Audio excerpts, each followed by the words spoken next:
Normainių dvaro konfederatų koplytėlės kryžiaus atstatymas – 3 dalis. Sovietinė kultūros ministerija 1975 metais paminklą restauravo, bet negrąžino skulptūrų. Nepriklausomos Lietuvos valdžia į žmonių prašymus ir raštus sugrąžinti skulptūras nekreipė dėmesio. Pagaliau Petro Vyšniausko, Pukonių bendruomenės pirmininko dėka laimėto projekto kryžius buvo atstatytas. Dvaro koplyčia, nukryžiuotojų šventės, Šėtos švenčiausios Trejybės bažnyčios klebonas, kunigas Robertas Gedvydas Skirinskas. Prašom, kunigas.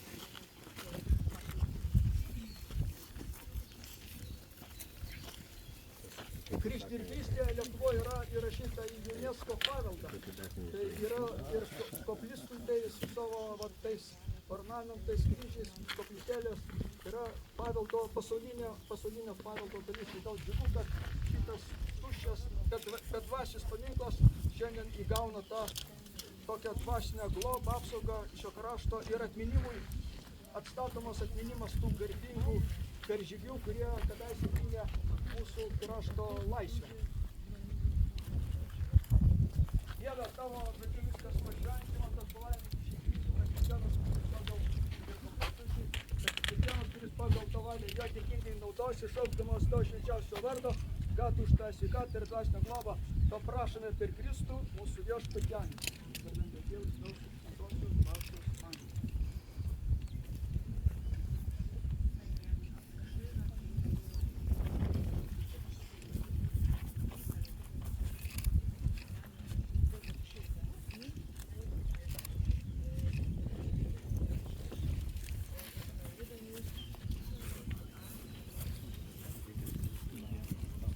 Ačiū. Negaliu slėpti, kad šita koplytėlė, šitas paminklas, kaip jie vadina vieni arba vadina kiti, galbūt nėra taip svarbu. Bet neslėpsiu to, kad daug metų vyko įvairūs ginčai. Dėl to, kaip ir kiek ją reikia, ar nereikia, restauruoti, remontuoti ir panašiai. Ir šiandien aš džiaugiuosi, kad nepaisant visų nesutarimų, tie nesutarimai nebuvo tokie dideli, bet nepaisant visų nesutarimų atsirado bendruomenės, kurios veikdamos čia, šitoje vietoje, suprato, kad prasminimas svarbus. Ir ginčiai turbūt dažniausiai kyla dėl to, kad valstybėje visada yra labai daug svarbių reikalų, kuriem visada trūksta pinigų. Ir ginčas kyla dėl to, ar tokius paminklus reikia restauruoti, atnaujinti dabar, ar tą reikia daryti vėliau, kai pasirūpinsim svarbesniais reikalais. Ir tie ginčiai turbūt niekada nesibaigs, nes visada bus įvairių istorinių paminklų, įvairių atminties ženklų, kuriuos reikalausime arba mūsų reikalaus, kad jie būtų atnaujinti ir įprasminti. Ir aš, kaip nedaug, bet besidomintis istoriją, visą laiką galvoju, kas yra svarbiau. Ar atminti įvykius, ar atminti simbolius ir turėti simbolius, kurie tos įvykius įprasmina.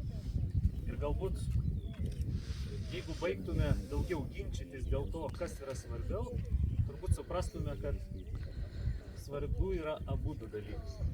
Ir tikiuosi, kad po šito įšventinimo ceremonijos, kai būsime, tikiuosi, kad visi būsime Bukonyse, aš labai norėčiau, kad šita tema truputį pakalbėtų ir mano kolega, profesorius Valdas Rakutis, nes aš tai ne istorikas, o jis yra istorikas, tikrasis istorikas, ir manau, kad jis domisi ne tik tai istorija kaip faktais, arba istorinius faktus gražinti mum kaip tautai, kad mes suprastume, kas tokie buvome, kas esame ir kur turėtume būti. Bet jis turbūt norės papasakoti apie tai, kas svarbu - simboliai ar patys istorijos faktai ir kaip juos suvesti kartu, kad jie būtų dar svarbesni. Tai ačiū visiems, kas šiandien esate čia, kas nepabūgote šito karšto oro ir labai džiaugiuosi, kad bent šitas klausimas mūsų rajone labai labai mažai žingsneliais, bet daiktai. Ačiū.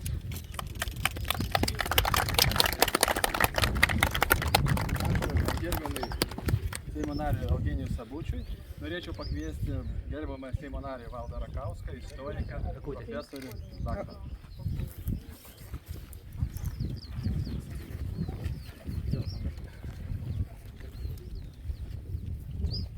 Sveiki, šito krašto žmonės, mūsų broliai Lenkai, iš Lenkijos. Prieš nemažai metų su dviračiu atradau šitą koplyčią. Čia kažkas ypatingo toje vietoje. Ir net negalėjau pasvajoti, kad kažkada teks prisidėti prie šito paminklo atgaivinimo. Ne atstatymo, bet atgaivinimo. Jis taptų gyvas. Kiekviena atsirastų švenčiausias, kad čia jis pradėtų spinduliuoti tą informaciją, kuri yra užkoduota šitame akmeniniame statinyje. Norėčiau pabrėžti žodį akmeninėme, todėl kad lietuvių tradicija turi tokį medinio kryželio sindromą.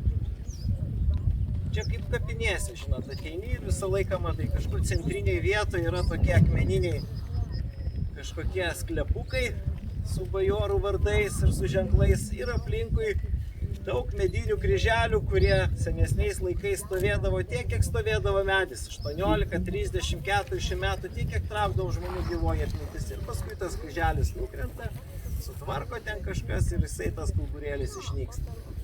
Tai štai šitas paminklas, jisai peršoka medinio kryželio galiojimo laiką. Jisai liudija apie įvykius, kurie buvo jau gerokai senai, prieš 200 su viršų metų. Bet jisai liudija apie labai svarbius dalykus ir jeigu mes pradėsime ne tik medinius kryželius statyti, bet taip pat ir užsiimti rimtesniais dalykais, mes po truputėlį pradėsim pažinti pas mūsų praeitį. Lietuva neatsirado prieš 120 metų, Lietuva neatsirado prieš 200 metų, Lietuvos pradžios niekas nežino, kada jinai atsirado. Jinai atsirado labai senais laikais, pagal legendinius pasakojimus prieš 2000 metų. Ir šitas dalykas, jisai mūsų galvose sunkiai suprantama. O tam, kad mes galėtume ką nors suprasti, mums reikia simbolių ir daiktų. Jeigu nebūtų Trakų pilies, mes žinotume apie šitą valstybę. Jeigu nebūtų Vilniaus pilies, Kauno pilies, sakytume, ai, gal čia buvo, gal nebuvo, istorikai sugalvojo. Bet kada tu prieini prie tokio daikto, kuris turi įvairius barokinius bruožus, supranti, kad čia vis tik tai yra daiktas rimtas. Ir galima tada po truputėlį per daiktus pažinti savo istoriją, patikėti. Čia pasakysiu jums banalų dalyką. Kuo istorikai skiriasi nuo paprastų žmonių? Todėl, kad istorikai žino, kad praeitis tikrai buvo ir žino, kad ateitis tikrai bus. Ir tada mūsų tikrovė yra tik mažas akimirksnis judėjimo iš praeities į ateitį. Ir jeigu mes šiandien nepagerbsim tų žmonių, kurie kovojo prieš 200 metų, tai po 200 metų kiti mūsų vaikai irgi neatsimins mūsų kovų. Ir sakys, ai, koks skirtumas, čia senai buvo, gal nesvarbu. Todėl yra labai svarbu, kad dalyvautų tokiuose renginiuose ir vyresnioji karta, kurie atsimena, ir istorikai, kurie atsimena tai, ko jau žmonės nebeatsimena, ir jaunoji karta, kuris sakytų, tu matai, pasirodo, mes čia esam kažkokios sekos maža dalis, o suvokimas, kad tu esi mažos sekos maža dalis, visiškai kitaip formuoja gyvenimą. Tu pasijunti atsakingas, kad tai, kad tavo tėvai, seneliai ir protėviai atnešė tau su tikėjimu, su simboliais, su vertybėm, su vardais, tu privalai perduoti sekančiai generacijai. Tavo gyvenimas visai kitoks. Tu nepergyveni, kad mirsi, nes visi mirs, bet tu pergyveni, kad tu tuščiai leidi laiką. Dėl to šitie paminklai ir galimybė prie jų pakalbėti apie laiko tėkmę ir apie mūsų atsakomybės yra svarbus vietinei bendruomenei, ir turizmui, ir tarptautiniam.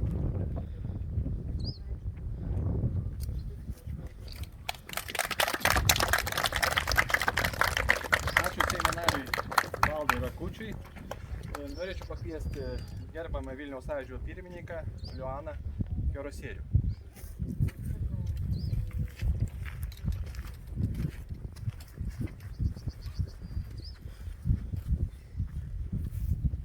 Gerbėmieji, Šiandien mes esame prie paminklo bylojančio Lietuvos didžiąją kunigaikštystę.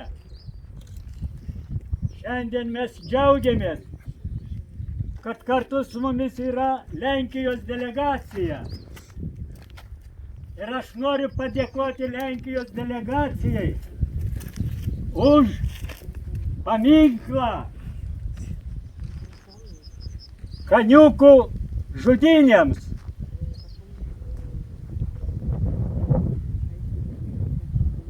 Primenu, Kaniūkuose sovietų raudonieji partizanai išžudė kaimą.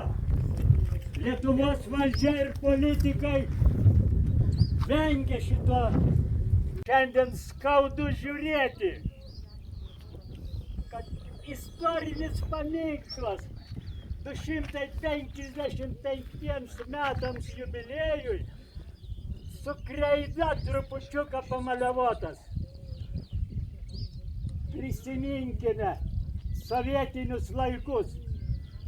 Sovietai 200 metų jubiliejų proga atremontavo šitą paminklą. O Lietuva nepriklausoma, kai mes barikadose, gindami Seimą, gindami Lietuvą, išrinkom Lietuvos valdžią, o jie, atsiprašau, toje vietoje nenorėčiau bjauriai kalbėti, tai yra baisu, gerbėjai. Mes artimiausiu laiku vėl būsime savivaldybėje. Pareikšime didžiulį nepasitenkinimą. Šiandien, būdamas čia, žegnodamasis, prisiekiu, kad mes viską turime padaryti. Nelaukti tų 60 000, nelaukti nieko. Jeigu reikia kam nors galvas kapoti, paminklas turi būti skubiai sutvarkytas. Tai pasaulinės reikšmės paminklas. Ačiū, atleiskit, gal ką nors įžeidžiau.